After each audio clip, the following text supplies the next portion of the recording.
Hi, I'm Rod Meldrum, the Book of Mormon evidence guy. I'm so excited that you've joined me in this inaugural interview with my friend and church history expert, Jonathan Neville. I have to say, I honestly believe that this deep dive interview will go down as the most definitive treatise ever done on what Joseph Smith did and did not know about Book of Mormon geography. 15 years ago, I released an 8-hour, 5-disc DVD set, which included a disc called Joseph Knew. And at the time, I knew that additional information would come out that would further enhance our knowledge about the subject. But man, did that turn out to be true. The amount of new information is staggering and has come primarily from the research that Jonathan and I are about to share with you to begin this year's podcast. So I just wanted to say thank you so much for the questions that you've been asking and the hundreds of wonderful comments that have just lit up my spirit and energized me even more.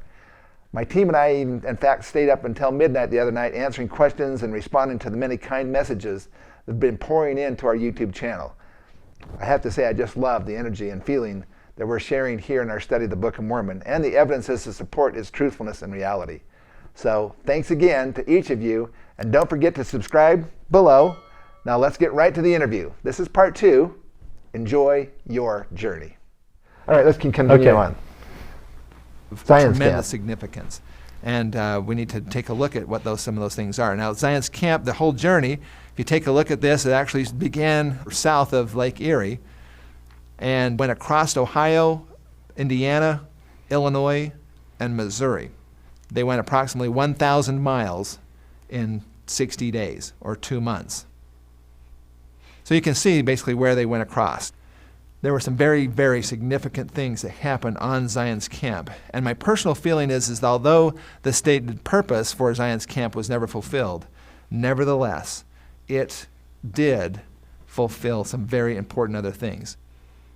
Primarily was that this gave the opportunity for the next 3 prophets of the church to actually have personal tutelage under the prophet Joseph Smith. And that would take the church forward for many, many years after that. Many people have not heard of the Zelf-Mound account. There's one place where church history intersects with Book of Mormon history. Can we hold that for just a second? The Hill Cumorah. Because there's actually more than one place. Yeah. And Zelf-Mound is one. What other places do we have where church history and Book of Mormon history actually intersect at an actual physical location? The most obvious is this one, Cumorah. Cumorah is, yeah. It's the most probably highly corroborated one. Yeah. The Zelf-Mound account that we're going to be talking about here in just a minute, there's another one, but there's a couple of other ones. There's a few others. There's a place there in Adamonte-Yaman where there was a Nephite altar that Joseph Smith actually identified as a Nephite altar. So Joseph Smith was physically there, and the Nephites were obviously there. If it was a Nephite altar, it was probably built by Nephites. Yeah. Anyway, so there's that one. There's a couple other places that people have kind of commented. One of them would be. Well, are we going to talk about the plains of the Nephites, right? Yeah, we're going to talk about that right after the Zelf account, because that had such an impact on Joseph Smith and led up to that. But just another couple of places that have been, and may or may not, I want to get your opinion on this. Okay, one of them is that when Brigham Young was picking out the place for the St. George Temple, and they showed him all around for a couple of days, and then he got up really early in the morning. He was gone, but when he came back, he said, "I found the place for the temple." He said, "Well, which place did you pick?" He says, "None of those." So he said, the place I've got it. So he took him down there. And then just like a couple of days later, I think, then they had the groundbreaking ceremony. And he said that he put his shovel in the ground in one of the corners of the temple there. And then they left, and then the men started to work, and they started to bring in gravel because there was a spring. A spring, yeah. That was there. And they said, "Listen, President Young, if you just move the temple over this way a couple of 100 feet, then we won't be building the temple directly over the top of a spring." And his answer was that where I put the shovel in the ground, that was the exact place where Moroni dedicated the temple, and that's where the temple will be. And so they actually brought in gravel and so forth. They pounded it down with an old cannon barrel. And that spring today still exists underneath the St. George Temple, because Brigham Young would not allow them to move that temple because he said that that was the place where Moroni had told us. So that was another one. Okay. And the other one was the Manti Temple. Now, Right. I understand you have some additional information maybe about that. The Manti Temple was said to have been dedicated by Moroni when he was wandering and whatever. Yeah, I don't have any special information about that. That whole account's been questioned. Kind of questioned, yeah. And that was the thing. So, but at least we have at least 4 different accounts where Book of Mormon history and church history actually intersect each other. And none of them happen to be in Central America. No. But, well, and the whole Nauvoo setting with the mounds and things there too. Yes, speaking of Nauvoo, I didn't mention we that. wore Nauvoo shirts. We were Nauvoo shirts today. Jonathan showed up with a Nauvoo shirt on, so I went and got mine too. Yep. But then this is also my Hill Cumorah, founded in 1823. This is my Ralph Lauren polo shirt. Lauren. There you go. All right. Okay. Anyways, we're having some fun with these things. Yeah. Okay, so let's go ahead and continue on here. Yep. New York. But many people do not realize that this is another potential place where church history and Book of Mormon history intersect. On June the 2nd of 1834, Joseph Smith, along with several members of the now famous Zion's Camp, crossed the Illinois River, camped on the west bank. The next morning, on June the 3rd of 1834, Joseph, with several other brethren, visited a prominent mound on top of the bluffs overlooking the river, which had been located the previous day by a reconnaissance party. This location today is approximately a mile south of Valley City, Illinois, on what is now known as Naples-Russell Mound number 8. Joseph Smith went up on this mound with the 12 brethren, 8 of which then wrote this down in their personal journals, and 3 of them actually became future prophets of the church. So this is a very highly corroborated account of what happened. Joseph Smith asked for a shovel. They dug down approximately a foot and then found some bones. Within the bones there was an arrowhead. And this arrowhead then, when they pulled it out, it was made of black Yellowstone obsidian. It was actually retained by the brethren and then ultimately got back into the hands of Brigham Young, later put it then into the archives of the church. It was approximately 4 inches in length, and this is a copy of that original arrowhead. So it gives you an idea of the size and the shape of this. This was actually made by a professional napper in Chicago. Let's pause there. You want to pause that right there? Okay, go ahead. Yeah. Why don't you explain what an atlatl is and how the Book of Mormon talks about casting arrows and things? Yeah. So basically, an atlatl, there's different ways that you can use these. This, as you see here, this is another replica. It's not really an arrowhead. Yeah, technically it's an atlatl. Yeah. What they call a projectile point. It's like on the end of a spear, really. Yeah. So when you have a bow and arrow, the energy from the bow basically is a certain amount, and typically you have a quite small arrowhead that sits on the top of that arrow. Maybe 1/4 as big as this. Yeah, exactly. An atlatl is a different weapon. It actually was proved to be very lethal for the conquistadors when they came in. The Native Americans who were using the atlatl, it's spelled ATL with a dash in between usually, and what that is basically about a 6-foot spear, really. But the difference between just a regular spear, which you just kind of throw it, this had a new technology that was developed by the Native Americans, which was quite unique, and that is that they would have a piece. In fact, I have one right over here. Should I go grab it? Yeah, go grab it. This is a fun thing. Yeah, I'll talk for a sec. So you can imagine this is a fairly large weapon here, and it needs a lot of force, a lot of energy to kill an animal with this. And so these atlatls, or some people call them atlatls, were used by Native Americans to shoot these. And Rod and I have actually had some competitions with it. He throws them a lot better than I do. He has a lot more experience with it. But you can go to some of the sites in Ohio, and they have these set up for tourists to try.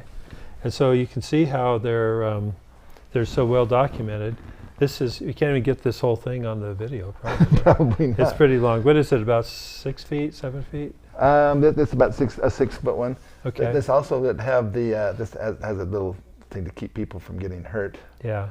With it, but I've seen competitions in Ohio. They actually have atlatl Yeah. Casting, they're not, there's different than throwing. I'll show you how that works in just a second. But see, this has the actual, That's the actual one. It's similar this is in an size. actual similar one, like that. So you can see the size similarity there. Okay, so instead of taking this thing and basically throwing it like this, this thing is long, more than likely they had fletching on them, which is the feathers in the backside. But you see how thin the shaft is here. This is what made the atlatl different than anything else, any other weapon. It has this little what's called a knock on the end of it. It's a little tip here, and with the handle that you'd hold on to, then you would take this thing and you hook it into the backside of the arrow of the. Let's see if I can get it in there. Get in there for you. Get in there. There we go. I'm wiggling too much. Turn it sideways. You can see it a little. There we go. Like this. So you can see. I can kind of keep it on there just by having a little pressure. Then you reach with your two fingers, your index finger and your thumb, up as far as you can onto the shaft of this while you're still holding on with your other fingers. Then you basically cock it back like this. And then essentially you get sideways, and then when you're ready to cast it, it looks a lot like you're casting like if you're fly fishing. Yeah. Like that's why they call it casting instead of throwing, because you're not really throwing it. You basically just release it like this as it comes out. This then, as it's attached onto the back of that again, if I can get that back on there one more time here. It's like a lever. It's really wiggly. Yeah, it basically gives you about another 1.5 feet of leverage. And essentially when you cast it and you put that pressure on this, I've seen competitions where at 100 yards, they were putting it in an 8-inch circle pretty regularly. Of course, they're using aluminum, and perfect fletching and so forth. But this was a mentioned in the Book of Mormon as a dart, and the Nephites would shoot their arrows, but the Lamanites would often cast their darts. Yeah. Anyway, sorry. Little side note we there. Just wanted to comment. That's the first time I've ever actually shown that. Yeah. Well, there you go. That's pretty cool. That's another new discovery.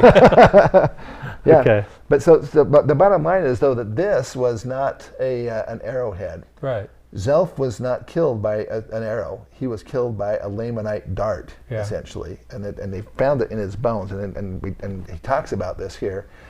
And by the way, how did they know it's from Yellowstone? It said it was Yellowstone obsidian because the obsidian that it came from actually. There's no obsidian out in the Midwestern part of the United States. It's from the Rocky Mountains. So they had to get it from the Rocky Mountains to bring it out here, and Yellowstone obsidian is unique in that it has certain mineralogical qualities that make it different than anything else around there. Yep. Okay, continue. And given to me by a good friend of mine.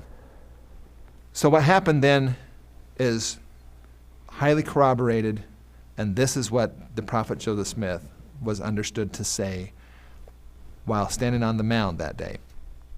He said, "The visions of the past being opened to my understanding by the Spirit of the Almighty." Now what is Joseph Smith having here? Okay, he's having a vision, right? He says, "I discovered that the person whose skeleton was before us was a white Lamanite, a large, thick-set man, and a man of God. His name was Zelph. He was a warrior and chieftain under the great prophet Onondagas, who was known from the hill Cumorah or Eastern Sea to the Rocky Mountains. He was killed in battle by the arrow found among his ribs during the last great struggle with the Lamanites and the Nephites." This is recorded in the History of the Church, Volume 2. This is June 3rd, 1834, in the 1948 edition. Joseph Smith claims that this prophet Onondagas was known from the hill Cumorah or Eastern Sea and apparently related those two together to the Rocky Mountains. Did Joseph Smith just give us some clues about the potential geography of the Book of Mormon? Well, I believe that he did. And again, this was not his opinion. This was a revelation that he received through the Spirit about Zelph. Charles Allen, in 1975, was asked to identify Zelph's mound. And so he went back and went through the old plat maps and so forth and identified the ferry crossing where they would ferry across the Illinois River by using the actual accounts of the brethren that were there on Zion's camp that day. He actually was able then to identify specifically Zelph's mound. how I found this site was actually 1975. What we're going to do, this is for those of There you was a who want to couple of go ahead and different, turn this off for a second. For those of you who want to do a deep dive into this, you can go and actually watch the original version of this, and instead of our our newest version. This is fantastic. Charles Allen's a dear friend of mine. He was the state president there in Nauvoo for a number of years, and he actually took the time to take Tanya and I out for an entire day and take us to this site. And we recorded this. It was beautiful. To me, this is really special because he passed away about 4 years ago,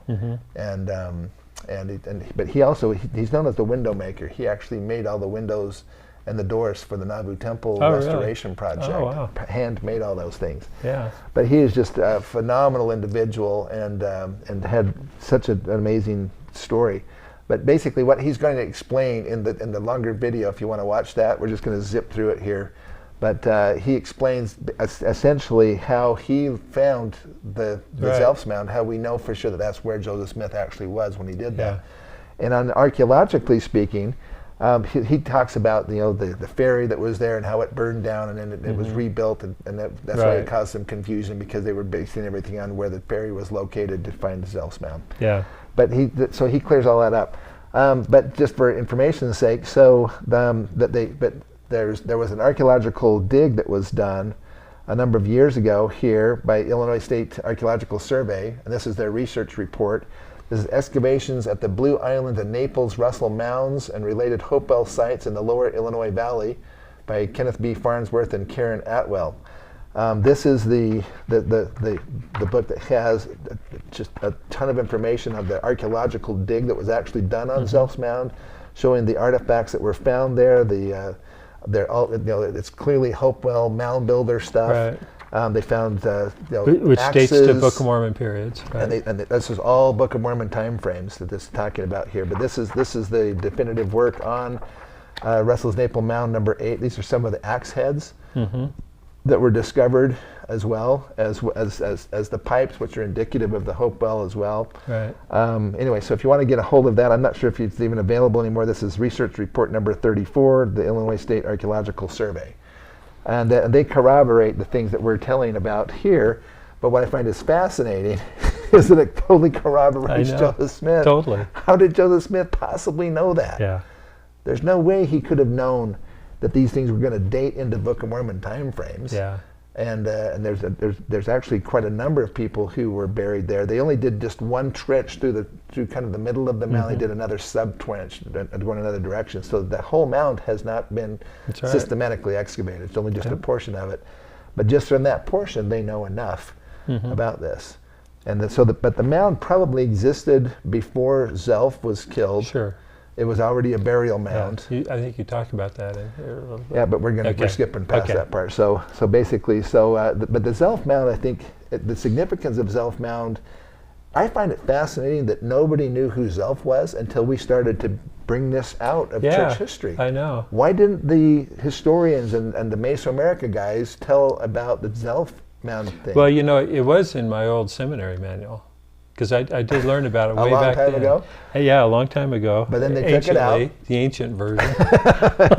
Back when the dinosaurs were roaming. It's been removed, just like all the Cumorah stuff's been removed from the modern curriculum. But it was all in there originally. I learned about Zelf when I was a kid. Yeah. And it's just a fascinating thing. The Mesoamerican explanation is that it was in the hinterlands. But Joseph Smith said it was the last battle of the Nephites and Lamanites. So there was even an article that was put out, I think, by Farms originally that was debunking Zelf, basically, just saying, well, what happened was that there was 5 or 6, those 7 or 8 different people, and they all give their accounts, and they don't all match up exactly, and so we don't really know what exactly happened, so we can just discount all of them. Yeah, and what I find funny about that is that was actually Kay Godfrey's dad. Oh, really? Kenneth Godfrey. Oh, Kenneth Godfrey, that's right. But then, so much of church history relies on Wilford Woodruff's journal. And he had a journal entry on this that was fairly extensive. But in this particular case, it made such an impression on so many people that they wrote their own accounts of it when they didn't keep extensive journals otherwise. Yeah. And so there's many things in church history that we say, well, Wilford Woodruff said this, so it must be. In this case, they say, well, Wilford Woodruff said it, but other people said something different. So Woodruff must have been wrong on this one. Yeah, You know? well, one account says it was 6 inches, they dug down Yeah, 6 inches, the right. other one says they dug down a foot. Yeah. Well, Yeah, you know. that's right. And then some people talked about it being longer, like Levi Hancock said that the mound was up nearly 100 feet high, Yeah, and it's yeah. not even close to that, it's about Yeah. 30 feet high. Well, But- and Wilford Woodruff even took the thigh bone with him to Yeah. Missouri. Yeah. So that's, And then it started decomposing. yeah, and they and buried they it. had to rebury it because it Yeah. was falling apart in their hands, Yeah. and so forth. So, but the point basically, I think, as far as the Zelfmound account is that's so critical is that it seemed to have a real impact on Joseph Smith. Mm-hmm. Because just a couple days later, we're going to get to that here in just a second. Yeah. But you know, Well, it made imagine it- you're standing there, you're Joseph Smith, and you're standing there on top Yeah. of this mound, and you have this vision of this guy. In fact, I have a wonderful bronze that was done, and in fact, it's just sitting right over there. But anyway, that shows that Jason Millward actually made this bronze of that. But one of the best depictions I've seen is actually Kells Goodman in Yeah. Hidden in the Heartland. Yeah. He did a reenactment That's right. of that was just fabulous. So here's a shout out to Kells Goodman and Stephanie and Hidden in the Heartland, which was a Yeah. TV made for TV series. program Yeah. series that was actually phenomenal. Yeah. And I don't know how many people have seen that, but we need to bring it. Yeah, that bring was that a good out. one. Okay. If you want to, maybe I could go grab that. You want to go grab it? I'll go grab it. Go what the grab heck. it. We're here in the studio, by the way. It's so nice to have a nice studio It that we is. can record these things in Yeah. again. I'm so grateful for that. I'm going to go grab that real quick, and Okay. we'll go ahead and listen to a little bit more of the Yeah. Okay. Yeah, go ahead and replay the video there. And it's called Zelf Revisited. Donald Buchanan was with the BYU Department of Church History and Doctrine, and this was written up in Church History Regional Studies. The journal accounts of Joseph Smith's activities and his letter indicate that he believed that Book of Mormon history, or at least a part of it, transpired in North America.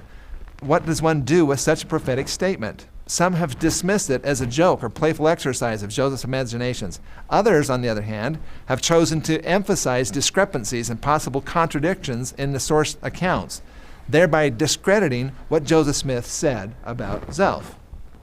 He goes on to say, it seems to me that either approach carries heavy risks. When one chooses to state that Joseph Smith can't be taken seriously on this issue, the door is open to question his statements on other issues. Where does it stop? Does the first vision with the discrepancies in the primary source accounts also come under the same doubt and skepticism applied here to Zelf?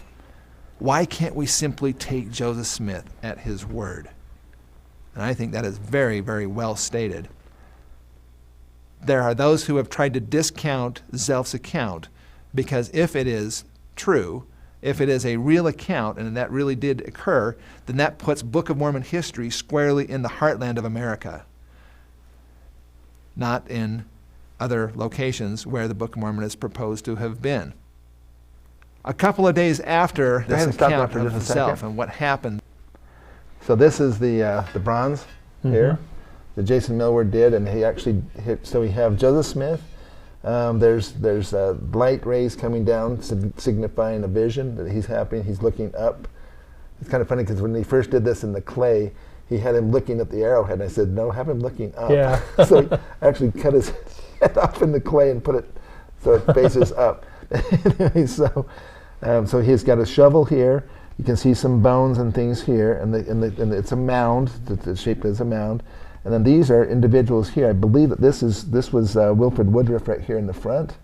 I think this is John Taylor right back here. I think this is supposed to be Levi Hancock, and I'm not sure who that one is. But he made the faces all look exactly like this. So this is Jason Millward. He produced this back in 2009. Wow. About the same time as I released the DVD set. So there's actually a picture of this in a couple of my books and things. But I just wanted to That's show you. I cool. don't know if you'd seen Yeah, that that's before. awesome. But anyway. Okay, let's continue on with this. This next part is just really fascinating. there on the mound overlooking the Illinois River, Joseph Smith was pondering about these things, and he was writing a letter to his sweetheart, Emma. It's about a 4-page letter. The actual source document is still in the hands of the RLDS Church, and has been verified as being a genuine document. And this is a handwritten letter from Joseph Smith to his wife Emma on June the 4th, 1834. Should we stop there and clarify And Joseph that? Smith writes again. Yeah, go ahead. The whole of our Okay, so actually this comes from a letter book, where they would copy letters that were made. So it's not in Joseph Smith's handwriting. It's not Correct, signed by yeah. him. That's a correction I needed to make on this video, Yeah. because I had been told that it was know. in his handwriting, Yeah. and that the Community of Christ still owned the original Right. copy. Yeah. But apparently that we haven't been able to actually find the original copy, No. so it's in the leather book. Yeah, it's in the letter Yeah. book, which is in the Joseph Smith papers. Yeah. And that's where we'll give the link to it. Yeah. Because here it was in the personal writings of Joseph Smith by Dean Jesse, and that's where most people ever heard of it. But now we can see it right in the Joseph Smith papers. It's right in the official letter book, copy of his letter. And this is That's a a photocopy of that. It Okay. says, and it starts off with "On the banks of the Mississippi, June 4th, 1834." And you can see it goes on to 2 pages. There's a page here. I've got it kind of highlighted here in yellow at the bottom, where it says, "The whole of our journey in the midst of so large a company of social honest and sincere men, wandering over the plains of the Nephites," basically says that. And then up here at the top of the next page is where it goes into the next part of it here. It does have Joseph Smith's signature on that, but as I understand in the letter book, somebody else signed his signature on the letter book. Yeah, But that was because they were copying from an original letter. exactly. Okay, Yeah. there we go. They didn't have cameras and they didn't have photocopy machines, so they had to handwrite all it. I had to go letters. back, zoom in time, take a photocopy of this. That's right. Anyway, so. Okay. But this is really powerful, because is. This tells you that it had a real impact Yeah. on the prophet Joseph Smith. And I actually put this in my in my exploring book too, as this account as well, and it's also in the annotated edition of the Book of Mormon. So, go ahead. journey in the midst of so large a company of social, honest, and sincere men, wandering over the plains of the Nephites, recounting occasionally the history of the Book of Mormon, roving over the mounds of that once beloved people of the Lord, picking up their skulls and their bones as a proof of its divine authenticity. So Joseph Smith, in fact, himself knew that there was going to be physical evidences for what he knew spiritually to be true. In this map, you can see in the Can I vertically just stop it there one lined more area. second? Okay. Yeah. People have asked me all the time, why do you even care about the geography? Why does it even matter? Right. Why look for proof? Do you not have faith? And my answer is well, did Joseph Smith lack faith when he was showing the brethren the proof, the proof of the Book of Mormon right there? I don't think he lacked any faith. I think because he knew the book was true and it's an actual history, he knew there was going to be evidence, and he wanted to point out when it was right there in front of the brethren, and then he receives the vision about it. Yeah, in fact, there's a book called The Next Mormons by Jana Reese, and she did surveys of thousands of people, church members as well as former church members. But among active LDS millennials, around 50% believe the Book of Mormon is a real history. The rest don't even believe it's a real history. It's inspired fiction. Yeah, like a parable or something. But that just drives me nuts, because I mean, doesn't that make Joseph Smith the biggest fraudster? Yeah, you ever would think. But in the history of religion? But that's because people don't know what he actually taught. It's all been kind of swept under the bridge. This is the reason why Under the rug. it all comes down to it, and not everything comes down to it, because Joseph is one major cog in the wheel of the Book of Mormon geography question. Right. But he is in a very critically important cog in the wheel. Without Joseph Smith's understanding, then a lot of these things would not make any sense. Yep. Yeah. Okay, continue. You can see what is called the Hopewell people. Now, the Hopewell people are also known as the mound builders. These are the people that built mounds all over back east.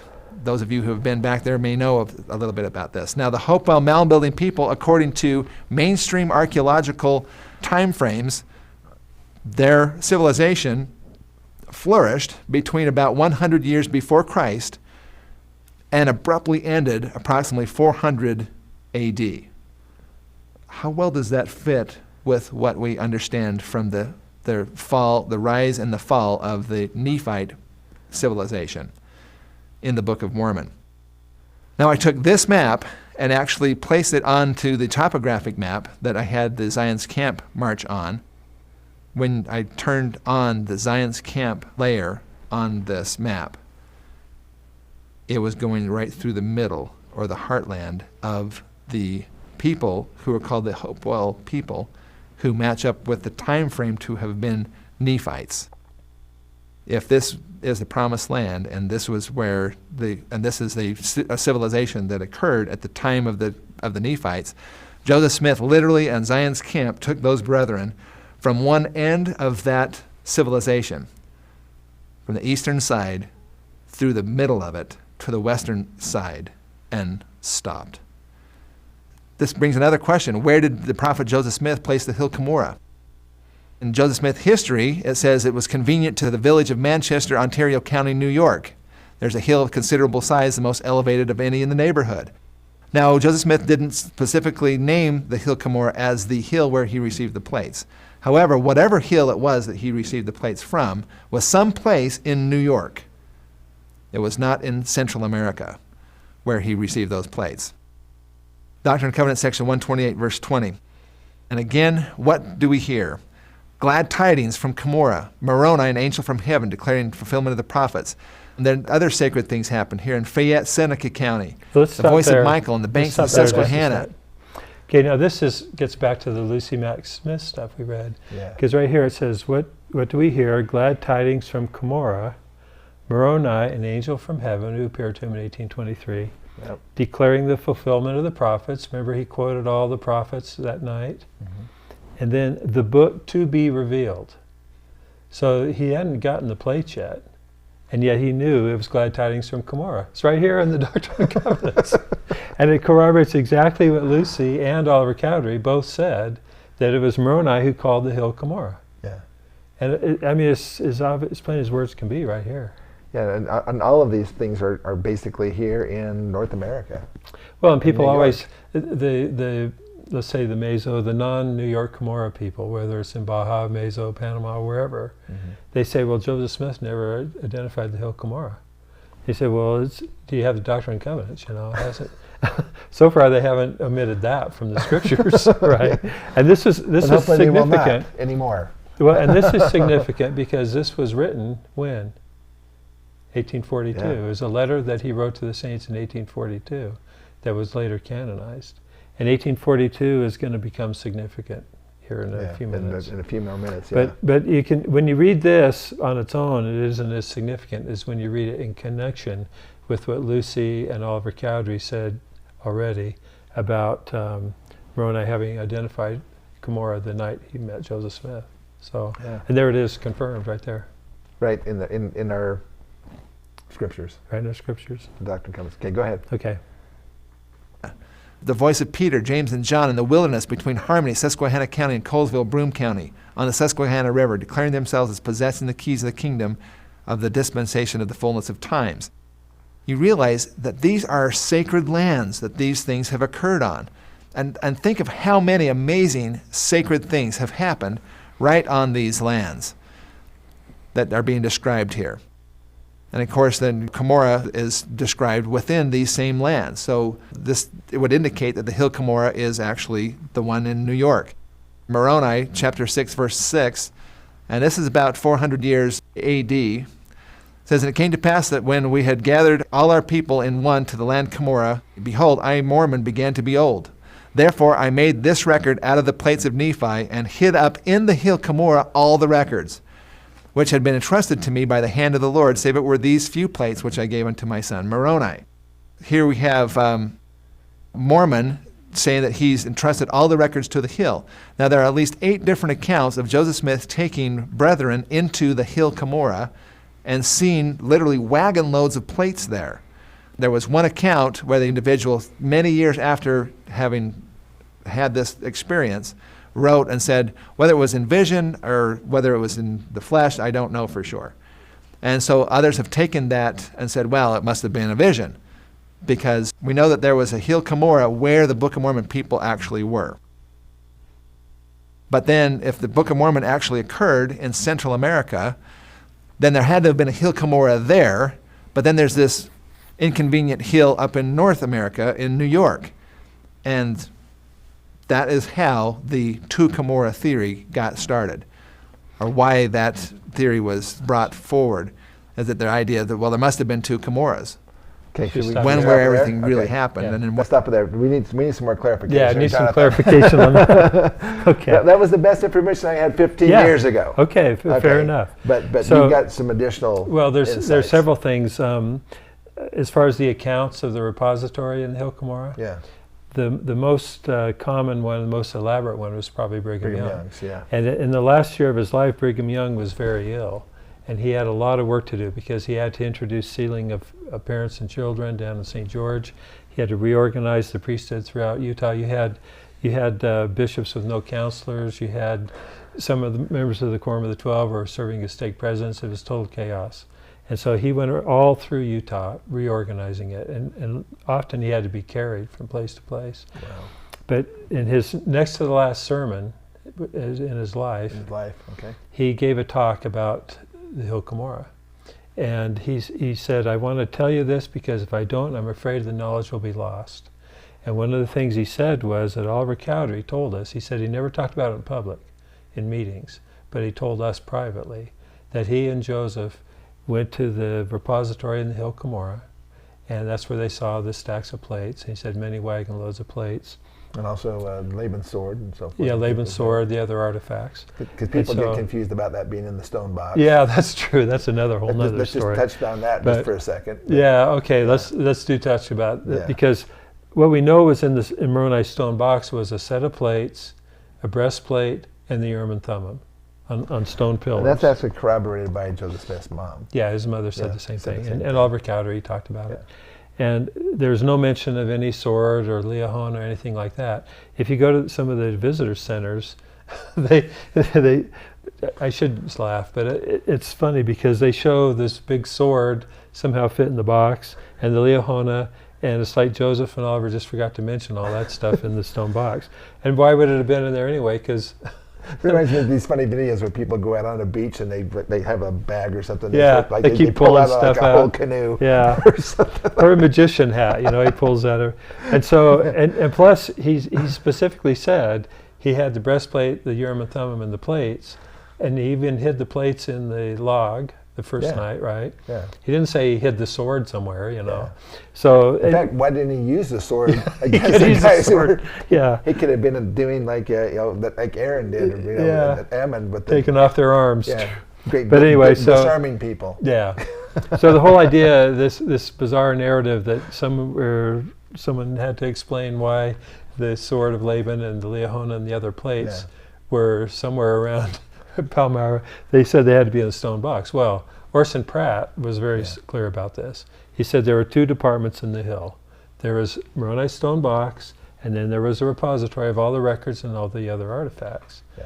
And Including the sword. including the sword and the liahona, all that stuff. And so this is important to understand because it means there was only one Hill Cumorah, but there were two departments in the Hill Cumorah.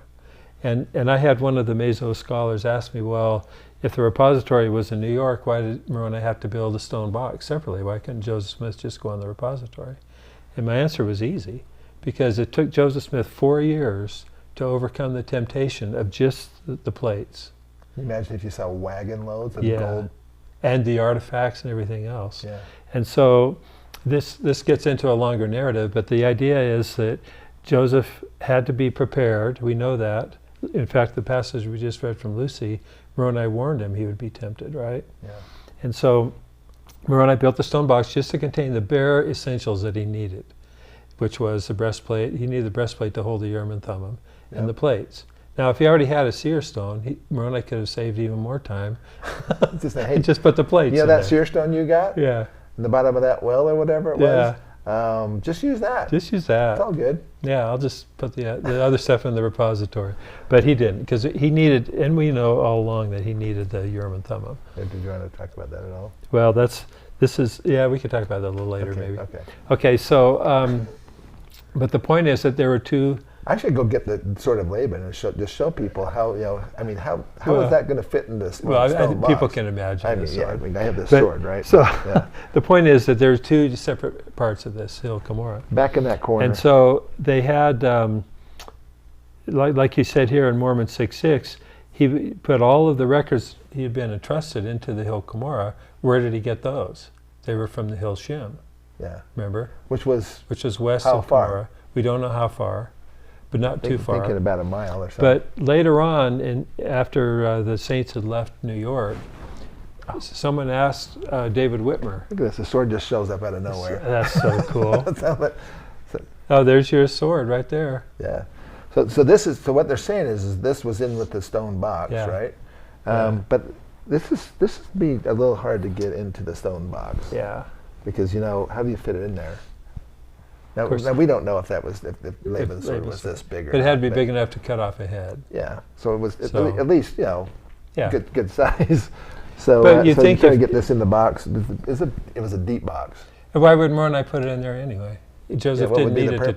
translate. Right. So all the stuff was in the repository. So Only getting the back to stuff he needed to have there. let's get back to Brigham Young. So when he Yes. gave this sermon, he was concerned because it was well known among the Quorum of the 12 because Wilford Woodruff talked about it, Heber C. Kimball talked about it, about this repository in the There's hill Cumorah. 8 different accounts, I think. Yeah, but Brigham Young was concerned to be forgotten because he never talked about it publicly. So he gave it in this sermon shortly before he died. He was trying to unburden himself of all the things that the saints had to know. And he said, Oliver Cowdery talked about going into this repository, seeing all these plates. And he said, I think he said Hiram and one of Joseph's other brothers were there also. And anyway, you can read the accounts. I mean, they're widely available. They're in the Journal of Discourses, and Right. people have written articles about them and so on. But why it's significant, there's two reasons why it's important. One is to show Cumorah's in New York, and the other is to show that the abridged plates were in the stone box, but the original plates were in the repository. And we can see here, he says, he hid up in the hill Cumorah all the records which have been entrusted to It says me. up in the hill Cumorah were all the records, and then on the hill Cumorah was the stone box. Okay, yeah. So, do we want to talk about the two sets of plates right now? It Yeah, kind of fits. absolutely. Let's do that. Okay, so this is an interesting thing. I wrote a little book about it. I don't know if we have it here. Yeah. But what happened is there was an account from, This one? yeah, it's called Whatever Happened to the Golden Plates. And by the way, if those who read Richard Bushman's latest book, Yeah. Joseph Smith's Gold Plates, he talks about that in here too, and he quotes my book about Yeah. it, because it's a significant understanding of what happened in church history. Yeah. And the idea is that, Which I when- think a shout out to Richard Bushman. oh yeah, he's awesome. Because we've had some Heartlanders kinda- some kind of little bit negative stuff, but Yeah. but No, I think it's fantastic because you've been able to bridge that gap, yeah. and because you are a scholar and you have the credentials and so forth. What I would say and is, then you also wrote the books on it that Yeah. actually are pretty much irrefutable. I mean, Yeah. either you accept what Joseph Smith papers say or Right. you don't. but what I would say about this for Heartlanders in particular, if you've read Rough Stone Rolling and you have a problem with it, pick this one up and read it, because he gives a wider perspective. And he includes talking about the two sets of plates and the other things we've been talking about. So let me just So what is briefly this two sets explain. of plates? Okay. Real quick? Yeah. So I'll tell you the genesis of it and then the evidence for it. Yeah. So I was reading through church history, and I remembered even from my own seminary manual back when I was a teenager, there was an account in there of when David Whitmer went to Harmony, Pennsylvania to pick up Joseph and Oliver and bring them to Fayette. And on the road to Fayette, they passed this old man on the side of the road. Yeah.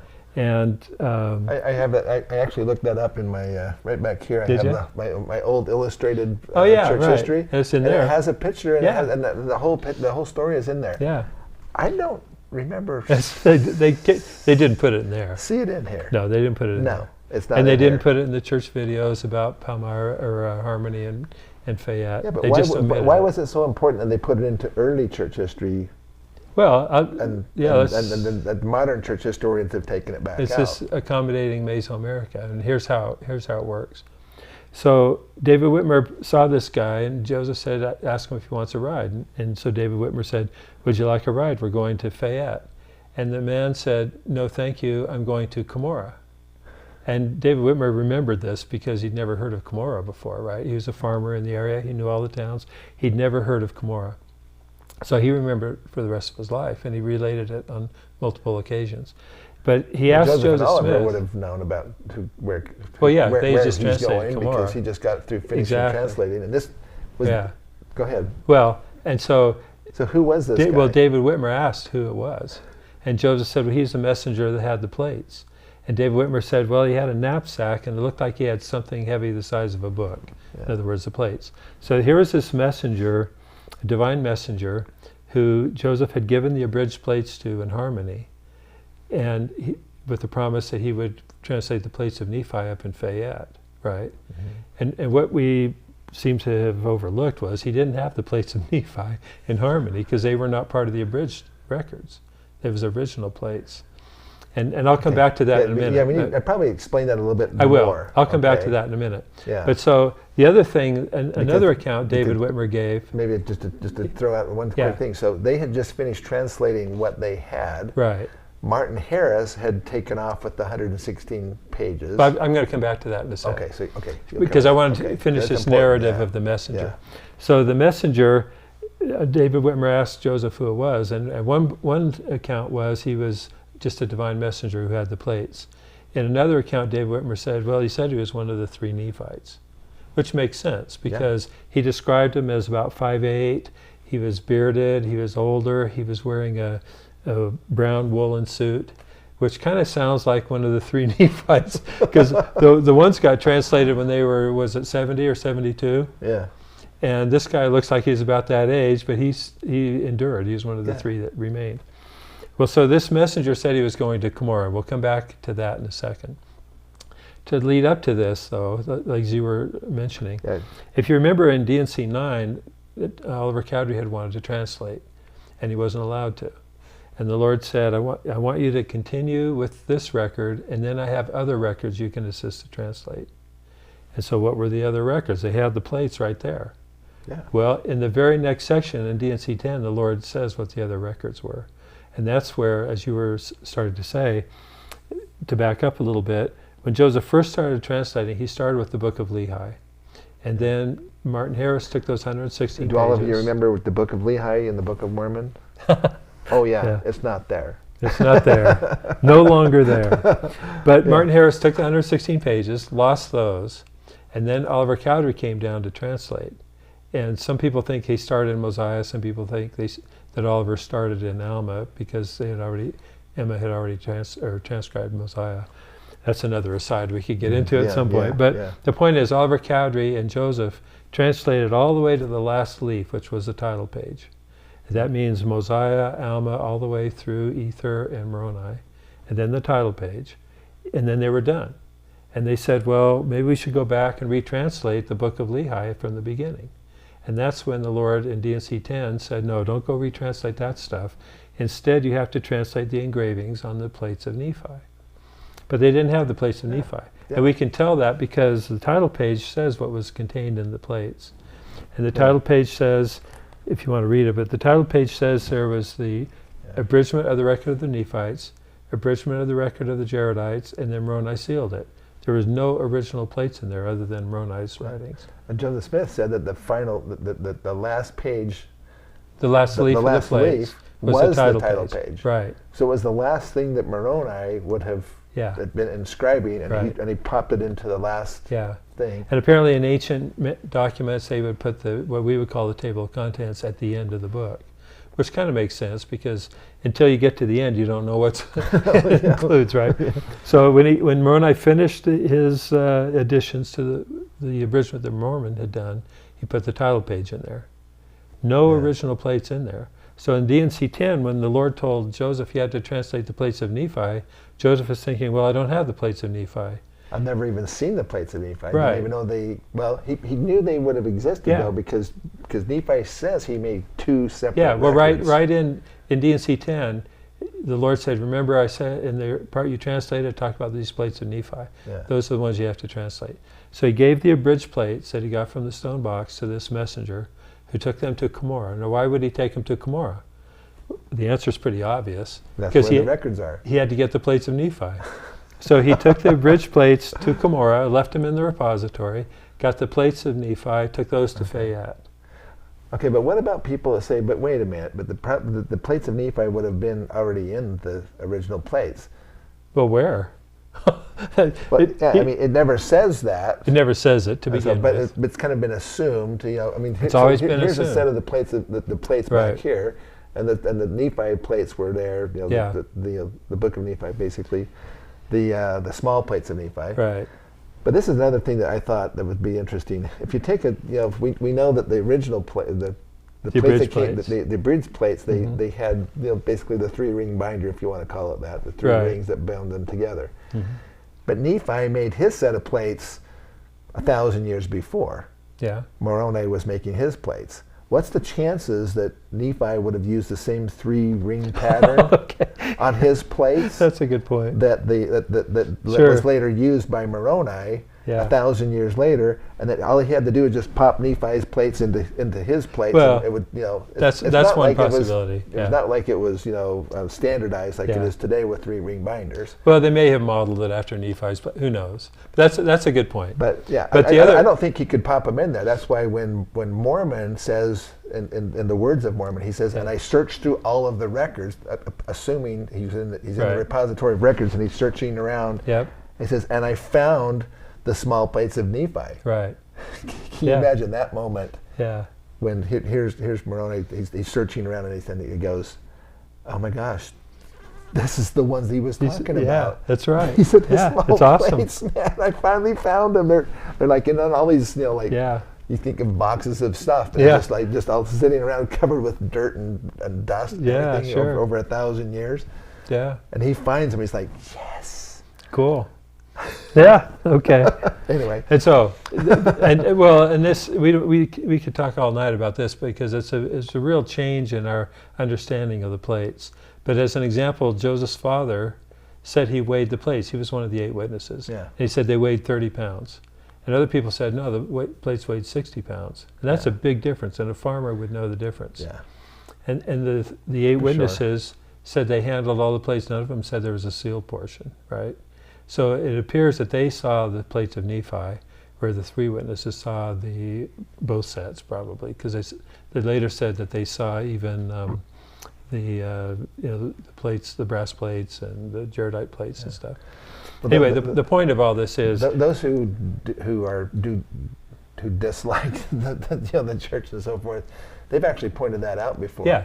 Said, look at the discrepancies in your witnesses. Yeah, that's right. These guys say they're 60 pounds, and this, this 6 by 8 by 8 or whatever it is. Different sizes. And then the other one's a different size, and your witnesses don't even corroborate well together. But it makes perfect sense if one set was looking at the abridged plates and the other set was looking at the small plates of Nephi. Yeah, exactly. So the bottom line of all this stuff is, and it's a longer discussion because there's little details we could get into, but is the hill Cumorah in New York? I mean, so now we have Moroni telling Joseph Smith the hill is called Cumorah.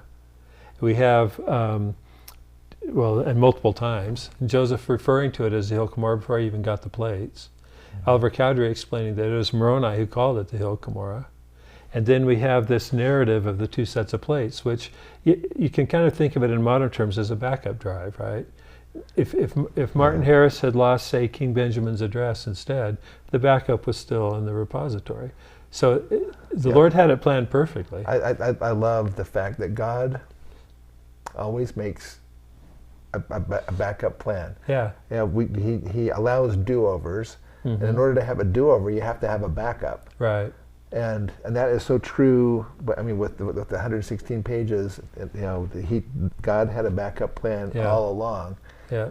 But I just wanted to point out to those of you who are watching the podcast just for a second, and that is that God has a backup plan for everyone. Yeah. So if your life is such that you need to make some changes or go in some different directions, never give up hope, because God always has Yeah. a backup plan. Exactly. It's Well so said. awesome. Where Satan always has a dead end. Mm-hmm. He will carry you for a certain time, but ultimately, people who follow Satan's plan will end up. He turns on them. Yeah. God doesn't turn on you. That's right. Good message. Sorry, No, that's that's important. such an important thing, It because is. I think somebody ought to write a book about about backup plans. Jonathan, you got Well, that's, but Yeah. it's important. It's not just some tidbit of church history. It is important doctrinally as a backup plan. Yeah. It also, there's always been discussion about, well, if God knew what Martin Harrison was going to lose those 116 pages, maybe he didn't have free agency to do it. And I say, no, of course he had free agency. He didn't have to lose them. If he didn't lose them, we'd have and actually Joseph Smith called it the original Book of Mormon at one point, Yeah. which didn't have the plates of Nephi. And then later he added We the would plates have of had that Nephi. part in the 116 pages that got lost with the map section. Right. Yeah, that's true. These things that would have maybe avoided this whole thing. But now we have to basically listen to the prophet Joseph Smith. That's right. because Joseph Well, this whole knew. thing is, what did Joseph Smith know? Yeah. And he knew that was one of the, this gets back to the Cumorah too, because he knew that messenger was one of the 3 Nephites. And in the process, David Whitmer remembered that when the guy said he was going to Cumorah, Joseph turned white as a sheet. And I think it was at that moment that Joseph realized for the first time that repository was in the hill Cumorah. Because he'd been all over that hill. he saw the stone never box. Never knew there was a fortune down there. There was wagon loads of gold Yeah, exactly. underneath And his so he seat. turned white as a sheet. You can imagine the thoughts going through his mind at that point. But Yeah, this is a guy who was so poor he didn't even have his own horse and buggy at the time, horse and wagon. Yeah, he he had to have borrow- David have Whitmer come down and pick him up Yeah. because he was so poor he didn't have Yeah. even that. That's right. And It's so like being offered Fort Knox. yeah, that's right. But by this time, when you're fortunately, dirt poor. he'd had his 4 years of preparation. He'd had the plates for over a And year. he passed. So he succeeded in resisting the temptation. He'd had the plates for a year. He was kind of comfortable with it. By then he'd had more revelations about the future. Remember, when he and Oliver were baptized, they both prophesied about what happened in the church and so on. Yeah. So he had that better perspective to handle the knowledge of this repository. And subsequently, he and Oliver actually went in the repository. And so, but later on, David Whitmer was asked, well, where are the plates?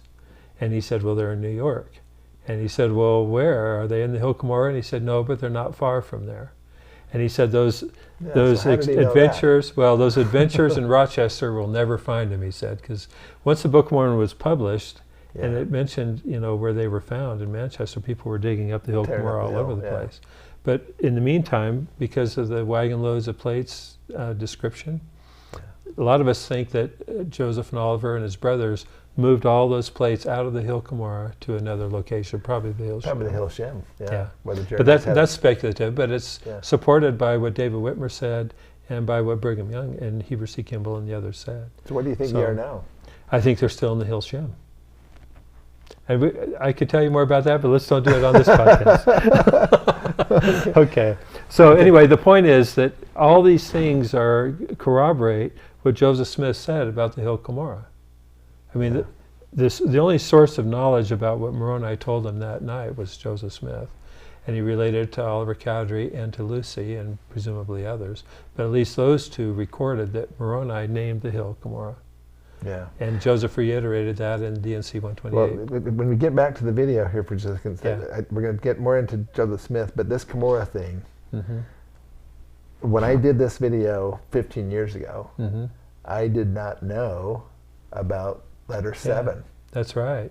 And you need to tell us about letter, Letter 7 because 7. that's not in the video. That's something Yeah. that came on later that you discovered and was just absolutely phenomenal. And it has to do with this book right here. So that's letter 7. This is I the wrote a second little book edition. called Letter 7. And that's because A little background on letter 7. a little background on Oliver Letter Cowdery. 7. Okay. Okay. So in 1834, there was a book called Mormonism Unveiled that was published near Kirtland, The Ohio. first real anti-Mormon. Yeah, it's a real virulent anti-Mormon Yeah. book. And in there, they claimed that Joseph Smith used a stone and a hat, for example. One of these. Yeah, one of these. They By the way, claimed that See There's that it. right there? Did you see that? There you right go. there? There's You got it. that right It's there? fancy. What's it telling you? It's telling me that this wasn't used for the translation. Okay. But anyway, but in that book, they said the whole Book of Mormon, the book was called Mormonism Unveiled because it was a question of what was behind the veil when Joseph Smith was dictating the Book of Mormon. Because there were accounts that there was a Is that curtain. why it was called Unveiled? Yeah. I thought that was because Yeah. they were exposing Mormonism. Well, it's that too, but the only time in the whole book they talk about a veil is when Joseph Smith was behind the veil. He was behind a veil or a curtain or blanket when he was dictating. And so there was speculation. That's been kind of thought to be refuted to some extent, hasn't it been? That he wasn't using the veil or whatever, he was just using the hat. Oh, well, the stone in the hat was to refute the veil. Yeah. We're kind of mixing things. Let me finish the first one. Go ahead and do that. So Mormonism then we'll talk Unveiled. about the Sith theory. Yeah, Mormonism Unveiled proposed that Joseph Smith was behind a curtain or a veil, reading a manuscript by Solomon Spaulding, a novel about the mound builders. Hebrews? No, not the View of the Hebrews. It was Another. That's a different one. That was out of Vermont. It was a whole different deal. Okay. The Solomon Spaulding was a man who wrote a novel, and it was about the mound builders in Ohio. And being the 10 tribes, wasn't it? Yeah. Well, Yeah, more or less. Well, we don't know because the book was never found. Oh. Okay. A different version of it The was book found. that shall remain unfound. Yeah. And we don't want to delve into this. That's a whole nother topic. Okay, yeah. The point is, this book, Mormonism Unveiled, was published in October of 1834, and it proposed the Solomon Spaulding theory, which was that the Book of Mormon was fiction, basically. So in response to that, Oliver Cowdery... Basically, he plagiarized it, more or less. Well, he was reading someone else's book, yeah. Okay. So Oliver Cowdery was the editor of the Messenger and Advocate, the church newspaper in Kirtland, and he and Joseph Smith decided they needed to have the actual church history written because it had never been written before. There had been some letters and some of the revelations and things, but they realized, hey, we haven't really spelled out the restoration yet. And so Oliver Cowdery wrote a series of 8 essays about church history, and the first one talked about John the Baptist. And there's a portion of that that's excerpted now in the Pearl of Great Price as a note to the Joseph Smith history. Wow. And that's where he says, that, well, it also deals with the translation. And that's the part that's in the Joseph Smith history. In there he says, these were days never to be forgotten. Yeah. And Joseph Smith was translating the plates or the record with the Urim and Thummim, or as the Nephites would call them, the interpreters, right? And so that was part of his first letter. And then he wrote a second letter about the nature of a prophet and how they're real people and so on. And he wrote these 8 letters. Well, in letter number 4 we mentioned earlier, because that's where he said, Moroni said the record was written and deposited near Joseph's house. And from that we know Mormon and Moroni lived in Western New York. It's as plain as words can be. Yeah. Well, in letter number 7 he got around to responding to the idea of the Book of Mormon as fiction. And in all these letters he said, I'm going to relate facts to contradict the theories and the rumors that are going around. And one of the facts that he related in this letter number 7, he said there's a large hill in New York on the mail route between Palmyra and Manchester, and if you stand on it and you look a mile west, there's another ridge of the same height, and it was between these hills that the Jaredites and the Nephites all fought to the death. Yeah. And so, and that's why I wrote a book called Between These Hills that makes a case for the New York Cumorah. Yeah. But he said it was a fact. He didn't say it was But an where did he opinion. get that fact from? Well, there's a couple possibilities. One is he had been inside the hill and seen the repository, So right? he knew where it So was. people say, well, he never claimed a revelation. I said, well, he didn't even claim a revelation when John the Baptist came. He just says that John the Baptist came as an experience, right? And to me, an experience is even more persuasive than a revelation because you actually did it. You can physically feel it. Joseph was there with him. They both had the experience.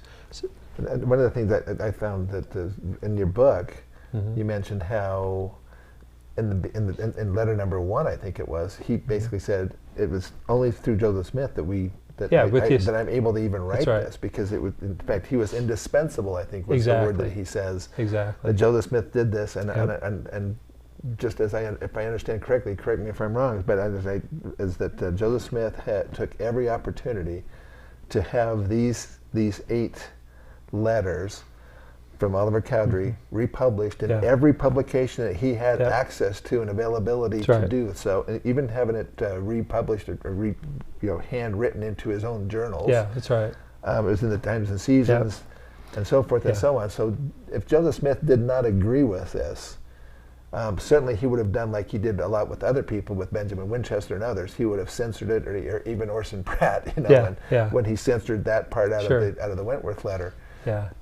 If Joseph Smith had any concerns with this these letters, Well, there's no reason he would have, because it corroborated everything else he said. Well, he practically wrote Right. them Yeah. just through Oliver Cowdery. In fact, I mentioned earlier in our podcast here that in letter 4, Oliver said, well, Joseph can't tell me exactly what time of day it was when Moroni appeared. So they were having an ongoing conversation. Yeah. And Oliver was asking him questions about, well, how did it happen? How did it happen?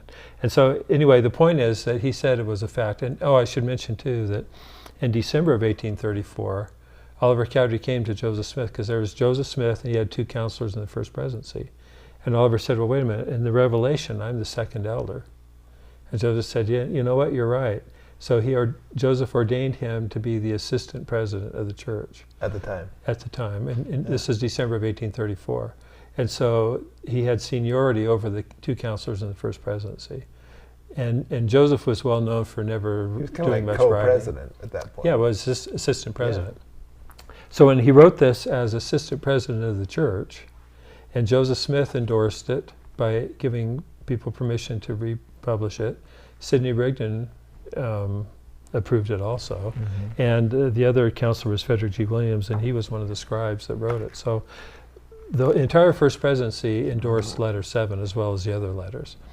And when you read, if you take the time, and you can read this in Joseph Smith Papers because it's in Joseph's journal. If you take the time to read letter 7, it's unmistakable that the Hill Cumorah was in New York. I mean, he didn't leave any room. So he describes in detail the hill, in fact. Yeah. We do have a section in the and I wanted to point that out here. Oh, in the annotated 7, book? In the Okay. annotated book. Go ahead and keep going. Well, I'll find so that. so Find the it real quick. people promoting the idea that Joseph and Oliver were wrong about all of this was, they say that he was expressing his opinion when he said it was a fact.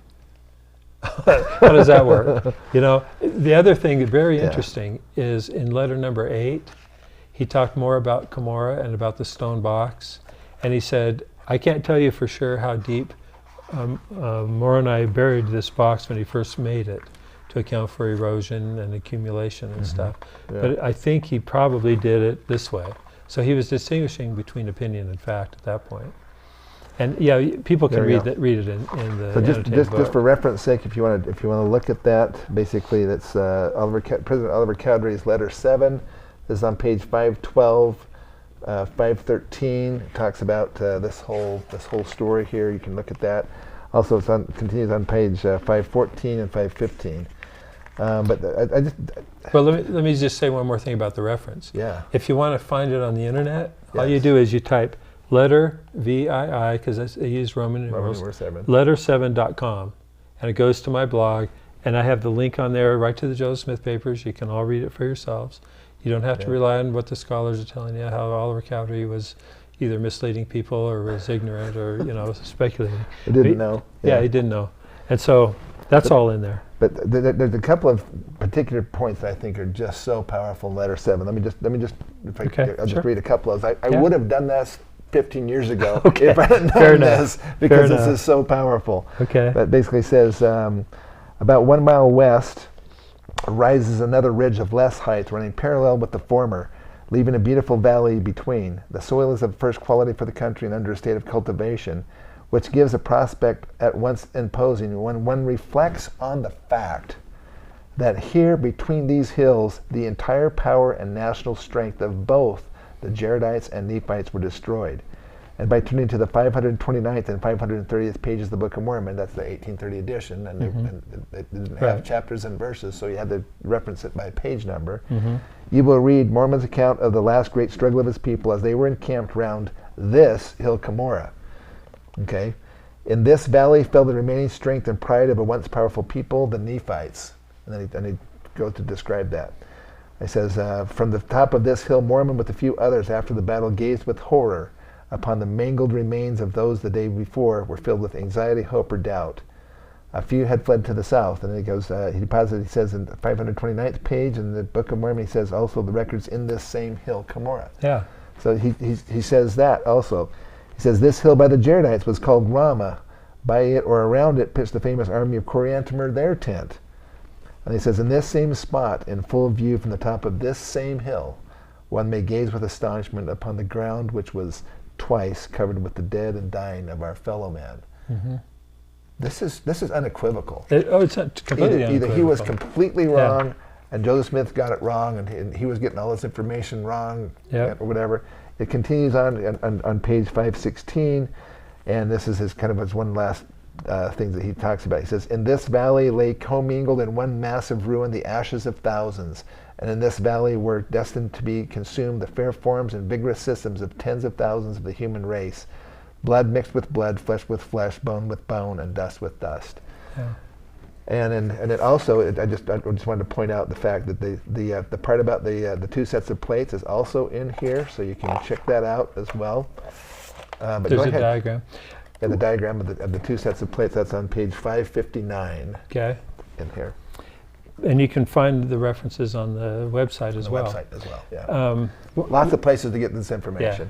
Yeah. One last little tidbit about all this is people often ask about where were 2 million people killed. And I say, well, it wasn't at Cumorah. Because if you read the Book of Mormon in the Book of Ether, Coriantumr was thinking about the 2 million of his people that were killed years before the final battle at Ramah, they called it. Yeah. So there's never 2 million people killed at Cumorah. That was a complete fiction that someone came up with. In my view, he was reflecting back on his entire history of all his people. Because if you go all the way back 33 generations, and you average out 2 million people killed in war over that, it's a few thousand every year, which is not unusual. And it's consistent with the archaeology. And even Oliver Cowdery here, in the passage you just read, when he referred to the Jaredites, he said the bodies of thousands, not even 10,000. And if you look at Ether at the very end of it, when he talks about the battles that took a week, and you can get a spreadsheet, because he tells you how many survived in the last 3 days, and you can extrapolate that backwards, and it's under 10,000. So we've had this misconception about how many Jaredites died there all along. And a number under 10,000 is consistent with the archaeology. You and I have been out there. You go out to Western New York. I was out there with a state archaeologist who went to a site once. And he was rooting around on the ground. He gave me a bunch of artifacts, and he said they're all over here. They have over 1 million artifacts in the University of Buffalo that aren't on display. And people who've lived back there and have lived there and farmed back there, all of them have just, in fact, some people described that the kids, they said, we traded arrowheads because they were cheaper than marbles, and they were more plentiful than marbles were. That's right. In our time. They were just everywhere back there. So there's been a lot of misconceptions about Cumorah. And if you examine the actual church history and what Joseph Smith and Oliver Cowdery, they didn't just try to tell us, they told us, and we just ignored it, that the Hill Cumorah is in New York. And it's just an obvious statement of fact. I mean, we should be able to be confident to say that what Oliver Cowdery said was a fact was a fact. Because what other things did he say was a fact? Well, temple blessings restored in Kirtland, priesthood restored in Pennsylvania, Joseph translated the Book of Mormon. These are fairly essential facts, you would think. So if we're going to say Oliver Cowdery wasn't reliable, speculate on that. Anyway. Well, back to the Hill Cumorah just for a second. So a number of years ago, I was asked to actually do a presentation for the cast members. And so forth. And I did a DVD. It's called The Hill Cumorah Verifications and Realistic Archaeological Expectations. It's kind of a long title. But there's people who have these unreasonable expectations about that, and I just refer you to go back to that DVD. If you haven't got it already, it's awesome because it basically has all the quotes by all the prophets and so forth, verifying all this. We are kind of using the foundational, the origins of where this happened, but that was perpetuated and continued on through. I mean, there's a reason why we have a visitor center. At the base of the Hill Cumorah, Two last things come to mind. One is, I think you and I still have a little bit of a disagreement about how many Nephites died at Cumorah. Well, I just go by to say it was the great and last battle of the Yeah, Nephites, and yeah. there was other battles that said they had 30,000 and da-da-da, so somewhere bigger than that is, Yeah, and what I go by, yeah, just for people to know, yeah. is that Oliver Cowdery referred to tens of thousands, but that was Nephites and Lamanites combined. And in his day, people would frequently refer to tens of thousands and then hundreds of thousands as different, the different, like an order of magnitude bigger, order of magnitude bigger. Yeah. And so when you read that last chapter, or chapter 6 of Mormon, and he talks about his 10,000. 10,000 hymns and 10,000 Well, his that and appears to 10,000 be a his. military unit. It wasn't an exact number, because if he had 9,999, he wouldn't have said that. He would have said 10,000. Exactly. And it's very common. It's probably an extrapolation based on how many units they had. Yeah. Well, they would. I totally They agree could with have that, started yeah. off with a unit Yeah. of 10,000, and there's other accounts in history where people started off with a unit of 10,000, but then Battalion, basically. Kind yeah, of thing, really, exactly. whatever, But then they're decimated and ruined. it's still a and so on. battalion, but there's But you less may have people there. may have a few hundred people left in your Right. 10,000, Yeah. because it's a military unit. So you can't really tell from the text about 10,000. Yeah. That it's almost impossible that's a literal number. Yeah, and But- I don't get too caught up in, Yeah, in I know. that whole. But I just bring that up because argument, people have 'cause- asked me about that often. Yeah. About, well, Rod said this and you said that, and I said, well, we both basically agree. But here's We agree explaining. that it happened there. Yeah. How many people there is probably not that. But that the critical. key point is to think of the 10,000 not as a precise accounting, but as a military unit. Yeah. And then it's consistent with what Oliver Cowdery wrote here. Sure. That it wasn't hundreds of thousands, it was tens of thousands. Yeah. So that's an important point, because critics often say there's no evidence there of hundreds of thousands of people dying, Yeah. let alone 2 million. And I completely agree, there's not evidence of hundreds of thousands. But the text doesn't say there was hundreds of thousands. Oliver Cowdery said tens of thousands, and the evidence is consistent with that. Yeah. That's the point. And plenty of arrowheads and so forth. People ask me, and this is a little spoiler alert for those who go get the other one, yeah. Hill Cumorah video, basically. Okay. But we go into the scientific evidence. If a Yeah. cow goes out and dies, how long does it take before Right. you won't find that? If it's not buried, and of course they weren't. They weren't Neither the specifically. Jaredites or the Nephites Yeah. were buried. Nobody was there to bury them at the end. Yeah. If they're not buried, they're within 4 or 5 years. All Yeah. remains are basically going to be That's right. gone from either chemical or biological or scavengers or whatever, eating those things up. But then people go, well, what about the weapons, copper yeah. and the whatever, the iron or steel or whatever that they had there, and that answer is really pretty simple, and that is it's spoils of war. Sure. You had Lamanites outnumber the Nephites, probably, I'm guessing maybe 2 to 1 or even 4 or 5 to 1. Yeah. And what's the chance that if you're a Lamanite warrior, Yeah. and you go by and say, that guy's about my same size. I think I'll take that armor. or I could that sell guy's not that. going to need it anymore. Yeah, I he's could sell dead. that, sure. So he's going to take that stuff and put it on and say, yeah, that fits me pretty good. I'll take that, and just hauled off literally everything Yeah. that was of that. Of any kind of value. Yeah. One last thing to remember Yeah. too is when Heber C. Kimball joined the church in Western New York, he visited the Hill Cumorah, and he said he could still see the fortification. Did he say fortification, or it was? It was the embankments. The embankments. He at said the bottom of the hill. Yeah. So I was curious about that. So I got a very detailed topographical map of that area. And there's a little river running in that west valley. Yeah. And there's a little mound shaped like an arrow, kind of like this, still there, that hasn't been plowed. Wow. And I actually have done a painting where I say, okay, if that was one of the embankments that he saw, you could see why they would form them like this and this and this, so they'd have crossfire on as a defensive thing. Yeah. And I've actually painted that painting to visualize it. So someday we could look at that. but that's based on what Heber C. Kimball said, and what is actually existing. You can, if it wasn't a private land, you could go to it today. Yeah. And it's not a natural formation. It looks like this kind of a narrow point. Well, it's kind of like Wayne May and others have talked about, 3 semi-concentric rings of fortifications that's right. that have the Hill Cumorah kind of in the center. Yeah. And there's these concentric rings out there, so they could literally fight and then fall back to the next one, and then fight and then fall back to the next one. That's right. And interestingly enough, some of those, and you'll see this in my video on the Hill Cumorah, actually run right through the sacred grove. Yeah. And some of the stone walls and so forth that were there, that makes no sense, that the Smiths would have taken stones off their property and put them on somebody else's property and hauled them miles away and then put them in a long stringy wall instead of in just a big pile. Anyway, there's a lot to that. Okay, we need to get back to this or else we're Cumorah. going to be forever here.